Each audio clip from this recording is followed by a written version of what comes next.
Hello student, स्वागत है आप सभी का हमारे इस यूट्यूब चैनल जिसका नाम है RSD ऑनलाइन क्लासेस। इस क्लास में आज हम आप लोगों के लिए बीएड द्वितीय सेमेस्टर के आर्ट एजुकेशन का एक टॉपिक जिसका नाम है कला को परिभाषित करते हुए गुप्त काल की कला का विस्तार से वर्णन कीजिए।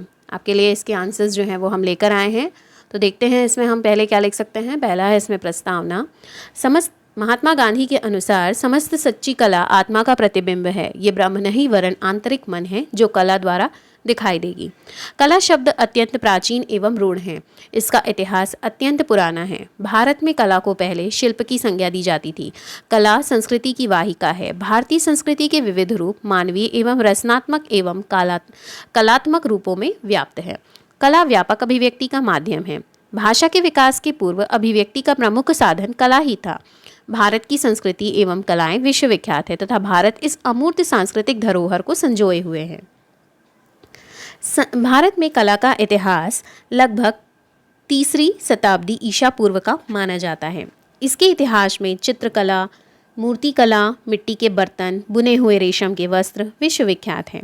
भारत के इतिहास में प्राग ऐतिहासिक काल में सर्वप्रथम रॉक कला के प्रमाण मिलते हैं। इसका उदाहरण भीमबेटका पेट्राग्लिफ जो 2,90,000 साल पुराना है। इससे यह सिद्ध होता है कि यह जो है भारत में कला प्राग ऐतिहासिक काल की है। कला का अर्थ एवं परिभाषा। कला संस्कृत भाषा शब्द है जिसका अर्थ होता है सुंदर, कोमल और मधुर सुख देने वाला। अंग्रेजी भाषा में इसे हम आर्ट कहते हैं जिसका अर्थ होता है कल्पना उत्पन्न करना। इसकी परिभाषाएं हैं। डॉक्टर भोला शंकर तिवारी के अनुसार कला में मनुष्य अपनी अभिव्यक्ति करता है।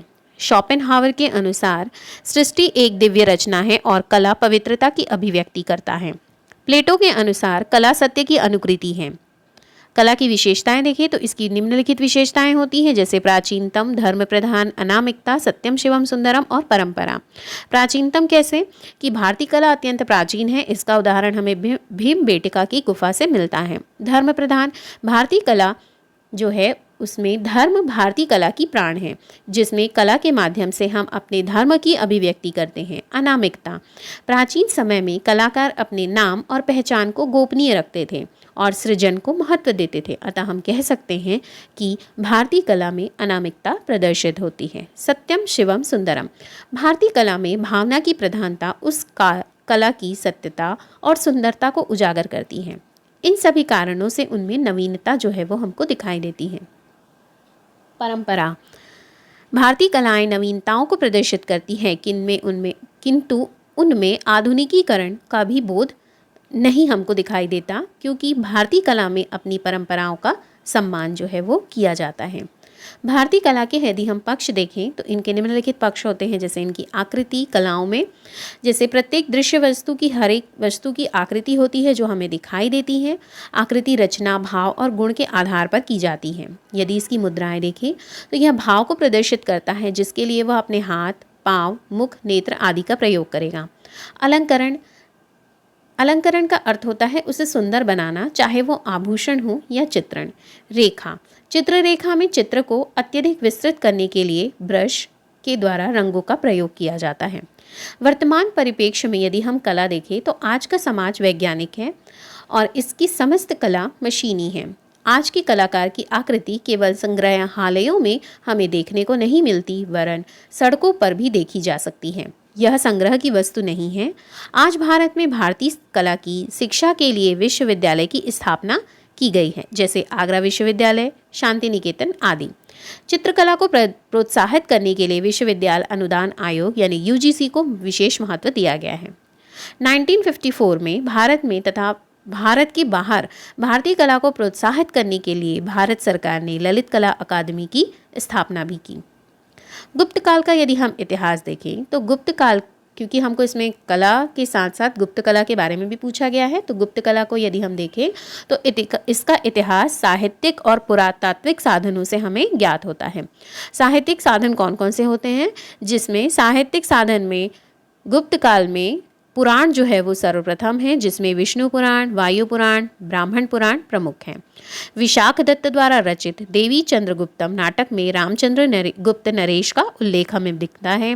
भारतीय साहित्य के अतिरिक्त विदेशी साहित्य का भी गुप्त काल में बहुत बड़ा योगदान रहा है, जैसे फाहियान चीनी यात्री जो समुद्रगुप्त द्वितीय के समय भारत आया था, हेनसांग चीनी यात्री जो था जो कुमारगुप्त, बुद्धगुप्त आदि के समय में भारत आए थे।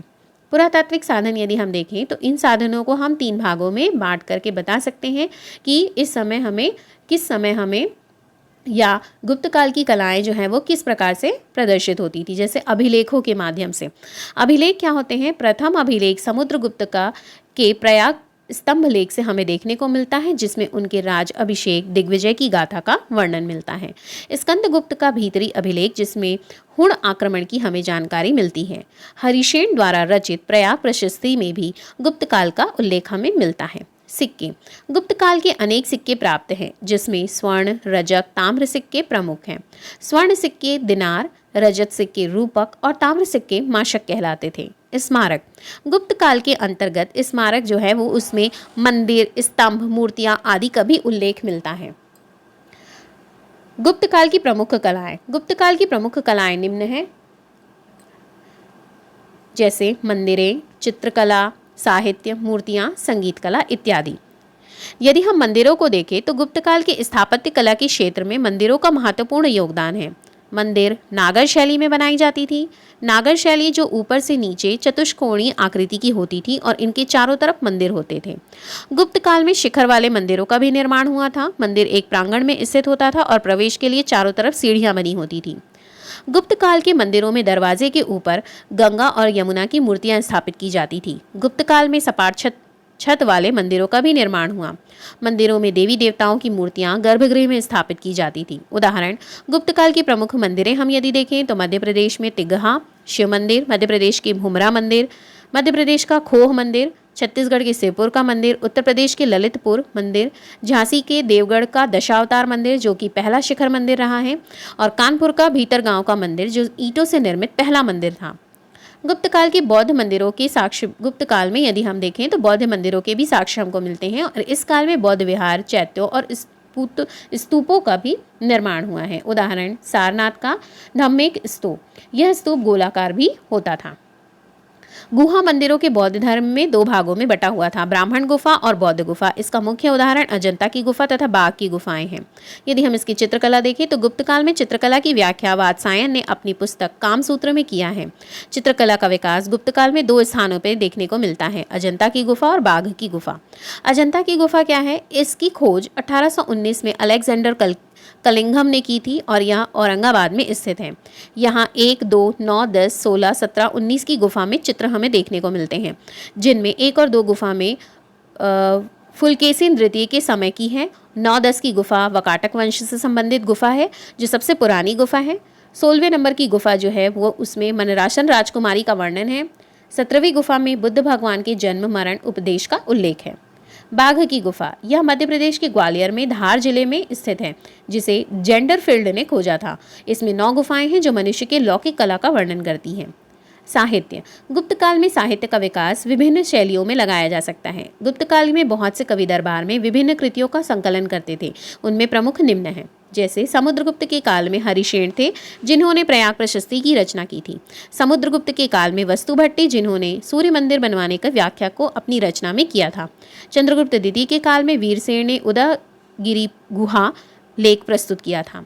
साहित्य के क्षेत्र में गुप्त काल को भारतीय इतिहास का स्वर्ण काल माना जाता है। इसका कारण चंद्रगुप्त द्वितीय विक्रमादित्य के समय राज दरबार में 9 कवियों की मंडली निवास करती थी, जिन्हें हम 9 रत्न कहते थे। उनमें से एक प्रमुख कालिदास भी थे। मूर्तियां। गुप्त काल में मूर्तियों का पर्याप्त सृजन हुआ। इसके साक्ष्य सारनाथ, मथुरा, पाटलिपुत्र में यदि हमको देखने को मिलता है। गुप्त काल में मूर्तियों द्वारा मोटे उत्तरी वस्त्रों का प्रदर्शन किया जाता था। मूर्तियों में जो थी वो किसी भी प्रकार की नग्नता हमें दिखाई नहीं देती थी। गुप्त काल में विष्णु अवतारों की प्रतिमाओं की प्रधानता थी, जिसमें प्रमुख देवगढ़ के दशावतार हैं, जिसका सजीव चित्रण हमें देखने को मिलता है। उदयगिरि में वराह की अनेक प्रतिमाएं हैं। इसके अतिरिक्त गुप्त काल बौद्ध प्रतिमाओं के लिए भी विख्यात है और वे प्रमुख हैं। मथुरा संग्रहालय की बुद्ध मूर्ति, बर्किंघम संग्रहालय की ताम्र मूर्ति, सारनाथ की प्रतिमा। संगीत कला यदि हम देखें तो समुद्रगुप्त को संगीत का ज्ञाता माना जाता है। इस काल में संगीत शिक्षा हेतु अलग से मंदिर होते थे। नाटक के अभिनय को इस काल में उच्च माना जाता था। नाट्यशालाओं के लिए प्रेक्षागृह और रंगशालाएं जो है वो शब्द उपयोग में आते थे। यदि हम इसका निष्कर्ष देखें तो हम कह सकते हैं कि गुप्तोत्तर कालीन कला को मध्यकालीन कला भी कहा जा सकता है। गुप्तकालीन कला की प्रौढ़ता की चरमावस्था है। गुप्त काल में अपनी परंपराओं की प्राचीनता को रखते हुए भी उनमें नई बातों का समावेश हमें देखने को मिलता है।